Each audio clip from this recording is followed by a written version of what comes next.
LEAP, which stands for Leadership, Education, Athletics in Partnership, is celebrating its 20th anniversary in a leap year on Leap Day with their annual Leap Year event. Here to fill us in are Trish Clark, the committee chair, and Heidi Lang, the owner of the Fig Cooking School. Ladies, nice to have you both here. Great, thanks. Trish, right off the bat, tell me what LEAP really is. What is it all about? LEAP is a wonderful organization in New Haven that helps the kids. It helps the youth to have a place to go, activities. It, helps them become better adults. Gives us, after-school programs in education and athletics, like exactly like it says. Sure. And it's great for all the kids. Seems like they're having fun. We're looking at some pictures on the screen, but we're here to talk about one of the biggest fundraisers, and that's the annual LEAP dinner.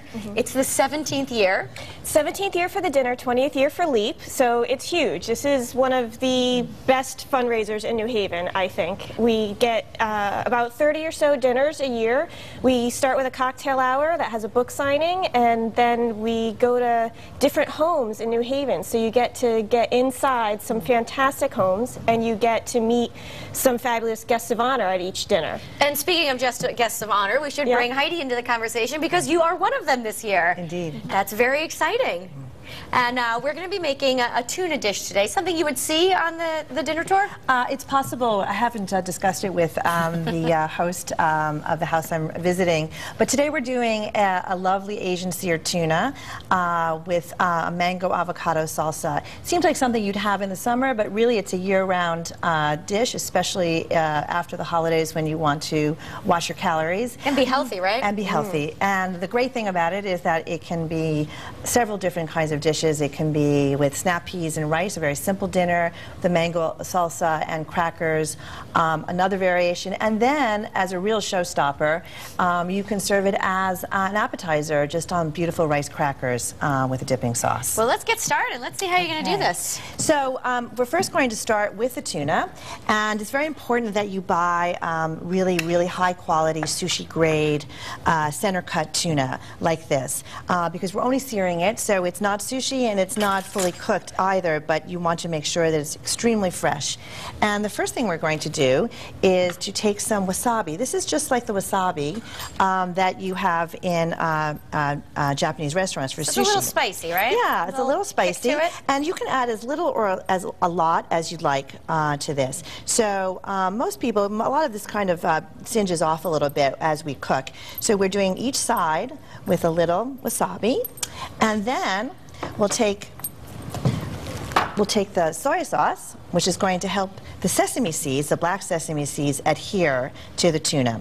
So we'll do one side, and then we'll turn them over. Ooh, it's starting to smell good already. And the smell in here after this starts cooking is heavenly. Be very gentle when you turn these over. You don't want to disturb the wasabi or the soy sauce. So, and as you can see, the other great thing about this meal, which is something we do often in classes, is to make things that are really vibrant and really tasty, but also aren't going to take you too long, days. right? So you could do this fairly quickly? Exactly. Most people think that fish especially is kind of scary, and that, that it's very easy to get wrong. But as you can see, this would take you no more than 10 minutes. And here comes the part that adds the drama. All right. Now, do we need to have this heated up? We do. Okay? We're going to put that on. You put those sesame seeds yeah, and we're going to add 2 tablespoons of canola oil while this heats up.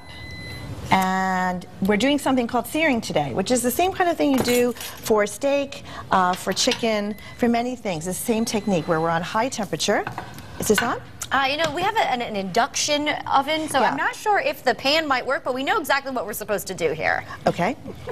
We know that we're going to cover it in the sesame seeds, and that's going to get really hot. And so we'll put it, we'll put it on. Oh, and there we go. And jackpot.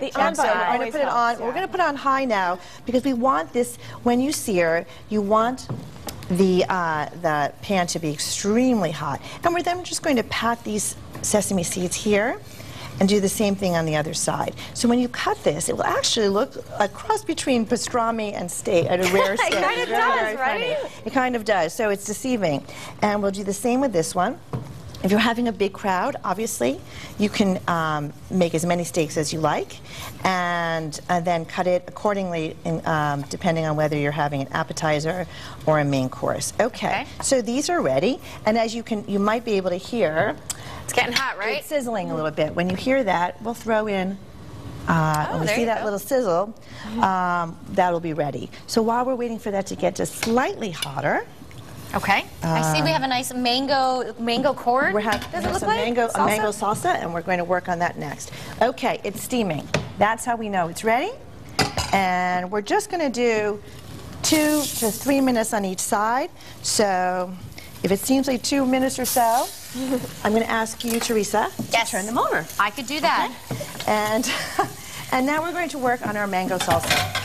All right, we have about a minute left, Heidi, but of course we're going to try all this at the end of the show. Sure. So this is very easy. We're going to take 3/4 of a cup of corn. Okay.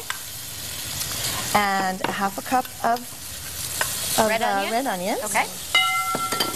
And mango. This is a whole mango. And if we have a moment, we might cut a mango to see.